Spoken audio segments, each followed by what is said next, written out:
Всем самый искренний и вселенский привет, мои дорогие друзья. Здесь со мной карты, которые ответят на такие вопросы. Какие врата в скором времени откроются? Что сегодня скажут карты? Какие возможности у вас появятся? И что хорошего есть у судьбы именно для вас? К чему вас подведут высшие силы? Такой расклад очень удобно смотреть каждый раз, как можно чаще, как можно вас больше. Это будет направлять на путь истины и правды. Именно вашей правды, потому что карты, они с вами говорят без предвзятости. Никто здесь не вовлечен, только вы, мой стол и карты. А я то, что вижу, интерпретирую. Все остальное карты передают вам магически. Итак, вот это карты архангелов. Это Таро архангелов, а также карты Ленорман. Смотрите-ка, у них коробочка. Это как замочная скважина, чтобы заглянуть вот в эту скважину в будущее и посмотреть, какие врата для вас откроются. Что хорошего на пороге, мои дорогие? Что хорошего на пороге? Вот этих карт спросим. И что хорошего на пороге спросим у этих карт. Какие врата, какие двери для вас откроются? Попросимся, постучим в дверь, да, как Христос говорил, стучите, и вам будет отворяться. Никому не откажут высшие силы в подсказке и в помощи. Итак, какие же врата для вас откроются? Я буду рассматривать госпожу здесь, но если вы мужчина, все равно это ваша сущность, человек, да? И как в темные времена man, в переводе сначала человек и мужчина одновременно. Сейчас мы смотрим woman, man одно и то же. То есть woman это человек. Поэтому мужчина, я здесь не смотрю в спальню. Спальня это ваши дела. По этой причине не говорите мне, сделайте расклады только для мужчин. Для всех, мои дорогие. Все мы люди, все мы человеки. Все мы хотим счастья. Поэтому, если вы делите себя и женщин на отдельные категории, это вы уже предвзято относитесь к людям. Например, такая женщина седовласая, как я, для вас уже вообще не человек, да, получается. Ну, нельзя так жить. Но, может быть, это и нотация для мужчин. Может быть. Потому что иногда они не знают, не ведают, что говорят, и я хочу им помочь от чистого сердца. То есть это такая дружественная, любовная нотация. Вот, кто-то на вас злится сейчас, да? Кто-то на вас злится, какой-то медведь. Ну вот, может, мужчина на меня какой-то злится. Вообще-то я ищу карту женщины, как ваш сигнификатор, чтобы рассматривать. Вот вы, человек, другими словами, да? И вот ваша сигнификация на Ленорман – это карта башня и карта дерева. Ну что ж, башня – это ваша личность. В этом случае вместе с деревом. А если башня – это работа, то это работа вам по судьбе, потому что дерево – это по вашим талантам. Итак, здесь этот расклад вам четко покажет, по судьбе ли вам какая-то работа, какие-то деньги, какие-то перемены в бытовых условиях, а также это ваше здоровье. Займитесь собой. Да? Вот высшие силы говорят, что вы мало уделяете времени себе, своей человеческой и божественной натуре. Своей человеческой и божественной натуре. И может быть здесь божественная натура – это дерево, башня – это человеческая натура. Из этих двоих заключается смысл вашего бытия. И я напомню, смысл этого бытия выражается в знаке зодиака Близнец. Это не то, что вы по знаку зодиака Близнец, нет. Но реинкарнация получается от Овна в обратном пути. Это я вам рассказываю секреты астрологии от Джона, от моего учителя. Так вот, реинкарнация получается от Овна до Рака. Через знак Рак человек воплощается только для двух вещей, чтобы сделать на Земле жизненное предназначение, люди спрашивают. А оно выражается только в двух знаках. Это Близнец и Телец. Близнец – это чтобы видеть все пробовать, проявлять свою божественную сущность и земную. А Телец, чтобы говорить, это мое, это не мое, вот такое материальное, да, и обожать свою материальную жизнь по Тельцу. Но по Близнецам здесь вот именно выражается это. У вас у всех есть эти знаки, еще раз повторяюсь. Здесь выражается это, если вы знаете легенду Близнецов, это легенда божественной и человеческой натуры. Это как два брата-близнеца. Да? Одного брата звали Кастор, это земная, материальная структура. И другого брата звали Полакс, это божественная структура. Как у вас, вы сделаны из материального и божественного. Материальное – это лимитировано, да? Вот, поэтому Кастор – это лимитированные мысли. А Полакс – это ваши мысли без лимита, беспредельные. Это ваша вечная жизнь, которая на самом деле духовная. Да? Пока рассказывала вам, объясняла суть этих двух карт вместе взятых, дерево и башня, у вас, вот понимаете, очень часто в религии вы видите вот разтождествление материального и духовного. Это неправильно. В астрологии там больше все как бы hands-on, практическая духовность. Там сказано, что каждый человек сотворен из духовного и материального. Один сын был от земной женщины, один от божественной. И тот, который от земной, был Кастор. И чтобы Кастор не умер, вот это земное и божественное вместе, да, вот связано.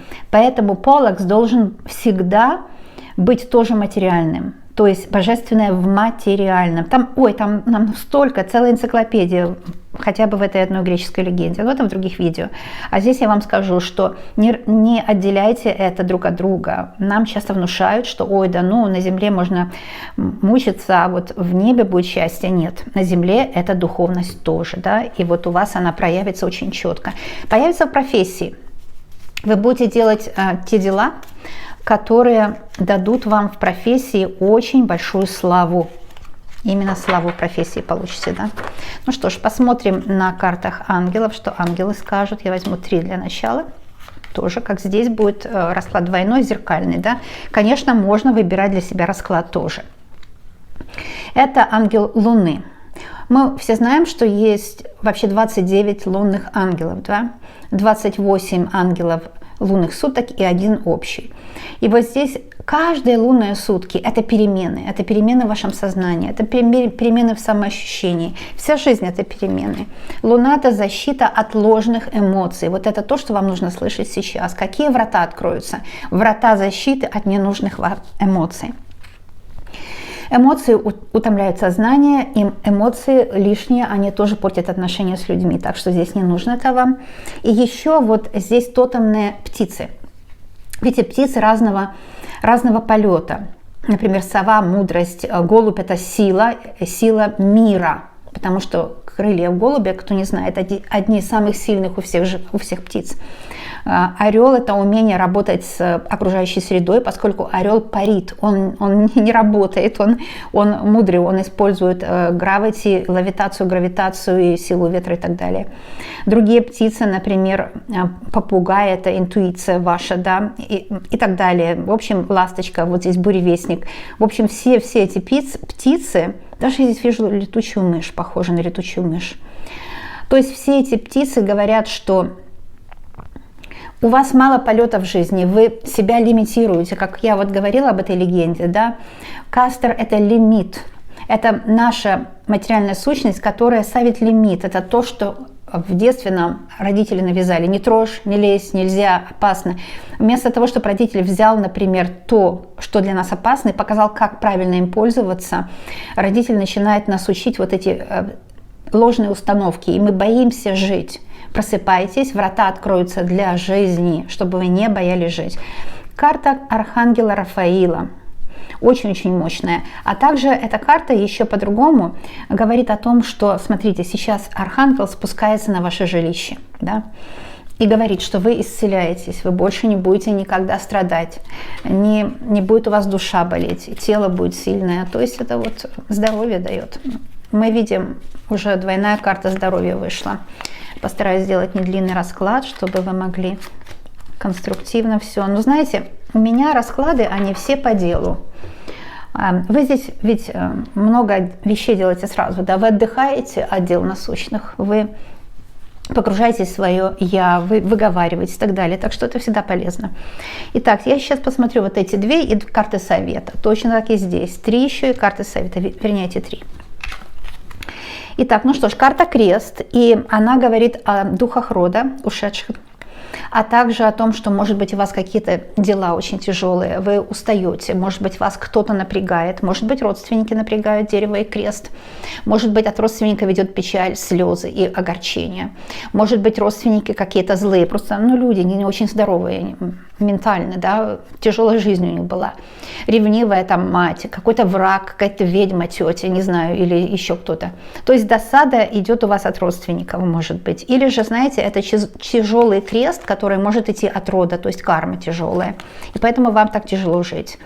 Да, вместе с крестом карта развилка – это, конечно, негативное влияние. На вас есть какое-то негативное влияние. Есть люди вокруг вас, которые на вас хотят влиять, которые вот навешали замки на вашу жизнь. Да, такое может быть. И у вас есть ключ, конечно, есть ключ. Дерево – это тоже карта ключа, то есть карта возрождения. Но пока вы этот ключ находите, кто-то пользуется вашей энергией здесь, да. Нужно срывать маски с этих намеренно плохих людей, которые хотят лишить вас права действовать. То есть, когда они скрывают информацию от вас и лишают вас права действовать. Здесь кольцо. У некоторых девочек, вы удивитесь, негатив идет от ваших домашних. Или это мужчины, или дети. Кольцо – это с кем у вас есть соглашение. У нас есть соглашение с детьми, смотреть за ними, да. У нас есть также соглашение, я еще добавлю 3 карты. У нас есть соглашение с партнерами, с мужем и так далее. От них может идти негатив. Или от домашних. Соглашение с родителями, конечно, есть. В общем, здесь идет какой-то негатив, идет какая-то борьба. Это сложно составляющая борьба. Или же у кого-то это соглашение, может, на работе. Может, это начальник плохой или коллеги. Ну, как с людьми, которыми вы должны что-то вместе делать. С ними у вас какие-то проблемы есть, да? Это довольно сильный противник у вас есть, сильный враг. И вы очень часто находитесь под влиянием этого врага, того не осознавая. То есть у вас связаны руки по рукам и ногам, как бы связаны, потому что человек вас запугал, обманул, дал вам ложную информацию и пользуется вами. 3 карты возьму. Да, в доме. Ну, в перемены будут в доме, потому что аисты и дом – это перемены в доме. В доме будет какое-то известие, письмо. В доме будут перемены, и, может быть, вы разъедетесь с этими домашними. Разные поколения не понимают друг друга или еще что-то такое. Может быть, вы разъедетесь, будете иметь разные квартиры, разные дома.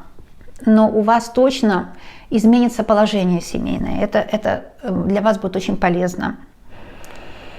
Давайте подытожим. Какие врата откроются? Ну, я уже говорила эту греческую легенду. Можно вам подумать о ней. Материальное и духовное вместе. Да, мы должны себя лимитировать, например, там еда лимитировать, или отдых лимит, да, или нервы лимит. Но мы должны тоже себя открывать к безлимитному, безграничному полету наших мыслей, наших идей. Понимаете, вот это все, хорошее настроение. И вот этот баланс между Кастер и Полакс, то, что лимитировано и то, что не лимитировано, здесь выражено в картах. Также я вижу, что кого-то из вас жизнь лимитирует, да, по кресту и развилке. Это могут быть люди, с которыми вы связаны чем-то, какими-то или узами, или обязательствами, или еще чем-то. Ну, вы их хорошо знаете, вы с ними связаны. Они на вас очень негативно влияют. Будет ли улучшение положения? Я вижу, что Storks или же аисты говорят «да». Положение будет улучшаться. Это или вы разъедетесь с домашним, например, дети, родители. Ну, невозможно жить на куче. Если нет материальных средств, это одно. Но если средства есть, и люди все равно живут на куче, потому что, например, вам мама помогает с ребенком много, но это тоже насилие над матерью. Она должна свою жизнь тоже жить. Не только же бабушка она, у нее разные роли жизненные, да. То есть здесь неправильно это положение, хотя я не сужу, я просто говорю, что это неправильное отношение по отношению к матери. И подсознательно она может быть негативной к вам, подсознательно, не зная этого. Она вас любит и хочет помогать с ребенком, но подсознательно она чувствует, что она теряет время, золотое ее время на ее собственное достижение, потому что пока она полностью себя отдает вот на жертву своей семье, женщина чаще всего делает это, мужчина часто молодой это делает, когда он работает много, такая жертвенная ситуация, потом он раз взорвался и развелся. Но вот это то, что он не знает почему, но это копилось внутри.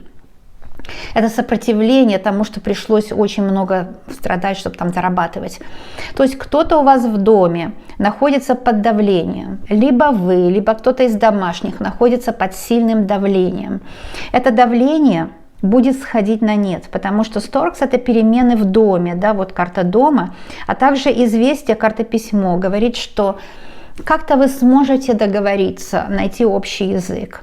Или, может, вы замуж не можете выйти долго, вы живете с родителями, и это разная жизнь. Вам нужно им дать место для space, пространство. Space как место, как пространство. Теперь в космический век это очень актуально. В век Водолея, космический век, мы должны пространство давать друг другу, да, и должны быть очень чуткими к тому, как мы внедряемся в пространство другого человека, да. И здесь карта письмо говорит, будет известие, может, кому-то из вас от кого-то, и вы разъедетесь, станете жить с партнером или сами, пока не нашли партнера. То есть не будет вот эта борьба поколений, которую я здесь вижу. Я здесь тоже увидела, у некоторых проиграется кармическая борьба, когда родственник, который тяжелую жизнь прожил, да, он хочет опять через вас воплотиться и исправить то, что он не смог исправить при своей жизни. Такой родственник называется кармический долг. Это не ваш долг, вы здесь ни при чем, вы не выбирали это. Не слушайте этих людей, это вообще был прошлый век, где-то в Америке наши подхватили там какие-то неумывакины, я не знаю, кто они, подхватили вот эту ерунду всю и сказали, что это их идея, но это американская идея 60-х годов. Она уже совершенно себя не оправдала, что мы там с неба видим эти родители алкоголики, эти родители злые, и мы воплощаемся к таким людям. Нет, это все неправильно, такого не бывает. Человек всегда рожден для счастья, и он не должен кому-то помогать, там какие-то грехи исправить. Вот это вот все, это очень ложная духовность, да. Или, например, что кармический долг нужно отработать хорошими поступками. Дорогие мои, здоровый человек делает поступки хорошие, потому что он здоров. Да? Религия тоже говорит, там, не убей, не укради. Здоровый человек никогда не убьет и не украдет. Это все старая духовность, она себя не оправдала. Это значит, что здоровый человек должен постоянно какое-то чувство вины испытывать, хотя он в жизни не убьет и не украдет. Но а больной, так его и не научишь, он нездоровый, его лечить нужно, а не, кстати, в тюрьму сажать и пытать. Его просто нужно лечить. Да? Но это уже новая духовность 21 века.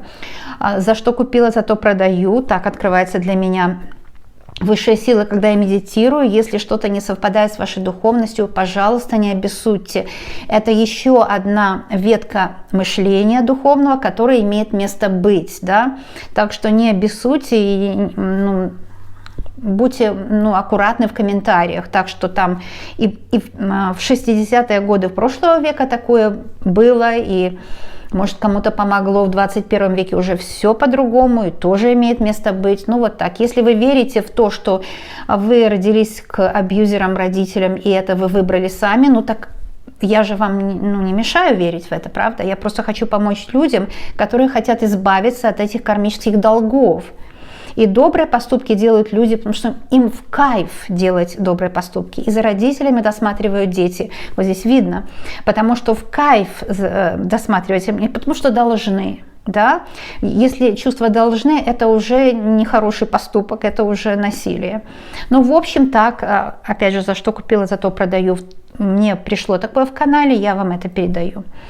Не обессудьте, не обижайтесь. Это не мои слова, не мои мысли, а вот расклад. Еще скажу, что кармический долг мы отрабатываем только ритуально. Вот как в церкви причастие, да? И даже каяться не нужно. Вот покаяние это тоже уже, вы же не виноваты в этом долге того предка, который сейчас хочет через вас проявиться, да, и хочет вам наколдовать. Вы же не виноваты. Вы говорите этому предку спокойно, в домашних условиях, или в церкви, или у меня на видео: я тебя люблю, я тебя понимаю, но теперь ты не живешь. Возвышайся к Всевышнему, теперь я живу, и не влияя на мою жизнь, я тебя делаю нейтральным. И все решили. Давайте посмотрим вывод, перейдем к этим картам. Я увлеклась, как обычно. Вот то, что сказала, так и есть. Лиса и лилии. Лиса и лилия вместе – это коварный враг. коварный враг, который прикидывается другом. Ну вот тот человек, который духовно вам хотел навязать кармический долг, запугать вас, то, что нужно было выстрадать от алкоголиков, родителей и так далее, и так далее. Вот это тот человек, который хочет вас поработить, запугать, сделать так, чтобы вы боялись жить, чтобы вы думали, что вы виноваты во всем. Так что не поддавайтесь на этих лис. Вот вам и совет, все очень четко и понятно. Давайте перейдем к этим картам, а то я увлеклась, как обычно. Итак, смотрите, здесь вот в этой зеленой рубахе может быть ваш новый мужчина, который исцелит ваше сердце. Духовная рубаха – это как архангел Рафаил дал ему такой армор, дал ему такую одежду, чтобы он исцелил ваши раны. Когда вас кто-то обидел, обругал, кто-то навязал вам какой-то кармический долг, сказал, что вы кругом виноваты, надо просить прощения, что вы зачаты в грехе и что вы занимаетесь греховной жизнью, да? Если вы нормальный человек, ваша жизнь вся чистая, да? Ну вот навязали вам это, и вы мучаетесь. И теперь приходит новый человек, который вас исцеляет. Может, это я в этой зеленой рубахе. В руках жезл справедливости, и вы в розовом платье. Я говорю, что откроются врата счастья. Розовое платье – это счастье.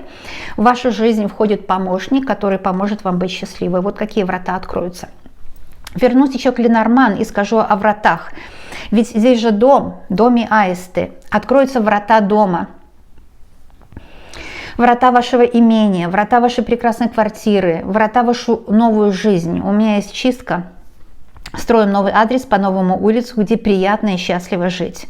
Вот именно врата нового дома, по новому адресу, на новой улице, где нет никаких кармических долгов, которые вам навязали, навесили этих замков ложной духовностью, да? И мы видим, что открывается поле деятельности, где вы у себя в доме можете заниматься любой профессиональной деятельностью. Теперь по интернету так можно торговать на весь мир, и можно найти себе мужчину по всему миру. Но нельзя говорить, что я не могу найти никого. Теперь уже нельзя. Начинаем заниматься технологией. Технология сейчас очень простая, интуитивная. Начинаем искать или заказы, или любимых по интернету. Находим письмо, переписываемся, встречаемся, любим, дружим, живем. Живем в моменте. Вот это об этом карта. Врата жизни откроются. Вот врата жизни откроются. Врата жизни откроются. Зеленая опять карта, опять Рафаил. Вот это его медицинский символ. Здесь, да, две змеи. Означает медицинский символ. Вы здоровы, вы красивы. Врата здоровья. Открываются врата сильного иммунитета. Что-то я так кричу, извините. И здесь шахматная доска. Вы играете с судьбой. Не играйте с судьбой, не пейте алкоголь. Ну или понизить нужно, да. Не ешьте сладкого, я это о себе. Понизить нужно. Хотя бы понизить. Не играйте с судьбой. Вы чувствуете, с кем вам нужно общаться, а с кем нет. Если человек негативный, если человек опасен для вас, не общайтесь с этим человеком, не играйте в судьбу. Живите жизнь. Берите то, что вам подходит, и не берите то, что не подходит. Нам навязали в детстве, будем брать то, что не подходит. Ну, потому что кто ты такая вообще, да? Так вот родители нехотя перекрывают детям кислород в детстве. Ну, всем нам перекрывали когда-то таким образом кислород. По одной или другой причине. Раз, два, три. Посмотрим, что здесь скажут карты. Ой, мощная карта, это Иерофант, да. Карта говорит, что сейчас вот эта мудрость, которая была через карты, через источник света, она вас будет очень сильно касаться.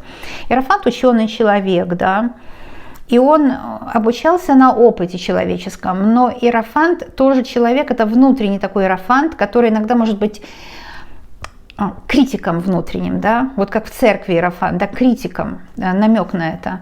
Церковный Иерофант такой, критик, вот то, все, что в нем в самом ему не нравится, он говорит и о вас, да, что это вы, вот то, что говорят с трибуны, это люди с собой недовольны, не могут свою жизнь в руки взять и говорят, что вы. Иерофант – это внутренний критик, от которого нужно уходить. Здесь опять Рафаил. Вот опять Рафаил. Для многих нужно исцеление. Это исцеление души, исцеление тела. Теперь расклад вас исцеляет. Показывает вам вот ковер-самолет такой. Это вот как, знаете, такой красивый псалм есть Давида. Псалом типа, да, по-русски, по-моему. Что Творец накрыл стол с яствами. Яство – это метафорически все хорошее, что вам дала Вселенная, таланты, внешность, жизнь. И не грустите рядом с этим столом, потому что не важно, кто там враг. Ну да, общее пространство, каждый за себя. Это же, посмотрите на животных, посмотрите на растения. Дерево специально делает химический состав почвы, чтобы другие деревья, которые для него будут опасны, или другие растения не росли рядом. Так что каждый за себя в этом мире. Стойте за себя, у вас иммунитет поднимется. Вот перемены, да, опять вот эта лодка, и здесь у нас аисты. И архангел Михаил поможет переменам. Это как озарение. Вот какие врата? Вот им действительно небесные врата открываются, какое-то озарение приходит к вам. Просто озарение какое-то потрясающее. Давайте 2 карты возьмем для совета, мои дорогие. Смотрите, Рафаил опять, да? Радости мало в вашей жизни. Дельфины радуются. Дельфины говорят умнее людей. Кто-то спрашивал, а почему? Кто-то у меня спрашивал, по-моему, почему же они тогда люди не стали? А зачем им? Они живут в воде. Среда воды их поддерживает. Им даже питаться не нужно. Они питаются, можно и не питаться, потому что в воде все есть. Все питание в воде есть. Им хорошо, они кайфуют от жизни. У них мозг, кстати, говорят, больше еще человеческого. Также и у слонов, да. Вот, так что животный мир, нет, там тоже духи, душа и все такое. Мало радости, говорит архангел Рафаил, у вас в жизни мало радости, больше улыбайтесь, больше радуйтесь, больше пускайте в свою жизнь счастье, наслаждайтесь жизнью, вот, и утешение. Здесь опять голубь, видите, повторился, это сильное крылья голубя. Утешение. Архангел Михаил утешает вас, высушит вам слезы. Если кто-то вас обидел, кто-то был противен вам, то есть что такое противен? Действовал против вашей воли, да? Это может быть мужчина стал противным, потому что вас обижал, оскорблял. Отец очень часто бывает. Может мать, которая игнорировала ваши потребности и не замечала вас, или же наоборот еще пользовалась вами. Такое бывает часто. О, да.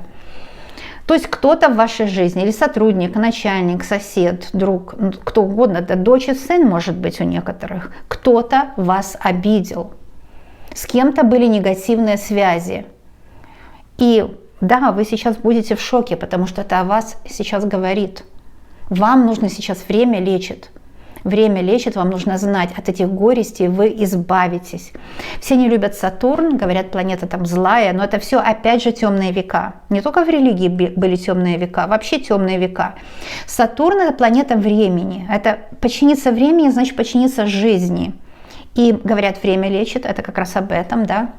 Вот смотрите, сколько времени прошло с тех пор, как вас обижала, например, мать, отец, там, мужчина. Но вы до сих пор волнуетесь об этом. Время уже давно залечило раны. А все, что осталось, это лярвы, сущности, подселенцы, которых нужно выгонять из вашей ауры. Это уже те подселенцы, которым нравится, когда вы грустите. Вот и так. Когда вы грустите, они вами пользуются. Понимаете? Угу. Акцентируйте внимание только на жизни. Как я говорю, на жизни. На том, что живое, на том, что сейчас перед вами открыт путь. Кто-то хотел закрыть путь, поэтому вы плачете до сих пор. Кто-то хотел перекрыть вам путь, и вы пошли не по своему пути. Мне кто-то говорит, почему счастье не сбывается. Счастье уже давно сбылось, просто некоторые люди идут параллельно своей дороге, не идут по своей дороге. Вам нужно вернуться на свой путь, избавиться от каких-то зависимостей, и главная зависимость – это печаль. Грусть приумножает грусть и так далее. Печаль приумножает печаль. Эти все люди, которые навешали замки, неправильные установки, неправильную информацию, сделали вашу жизнь какой-то нервной, какой-то тяжелой. Зачем они вам нужны? Посмотрите, сколько утешения от моих видео, например, да? Так что сейчас у вас все будет складываться. Ваше сердце не разбито до конца, оно может склеиться, оно может возродиться. И то, что у вас был сильный противник, сделало вас только сильнее. То, что у вас был сильный противник, сделало вас только сильнее. Пусть победа досталась дорогой ценой, но победа есть. Победа будет за вами, и врата победы открываются. Победительные врата, врата победы. Вот такие врата открываются, мои дорогие. А я скажу со своей стороны, что я вас очень люблю, вы для меня любимые люди, и поэтому я для вас очень стараюсь. Пишите, пожалуйста, в комментариях, кому я помогла и как. Потому что когда вы делитесь с другими людьми, что для вас хорошо, да, тогда вы делаете и себе хорошо, и другим. Когда вы делаете себе хорошо, всем лучше. Вот, пожалуйста, пользуйтесь этим раскладом себе на счастье, на радость, на удовольствие, на пользу, главное, да, на пользу, а также на качественный отдых. Все в одном флаконе. Приглашаю вас на мои будущие и предыдущие видео. Везде для вас есть польза и поддержка. Будем видеться, мои дорогие. Пока-пока. До новых встреч.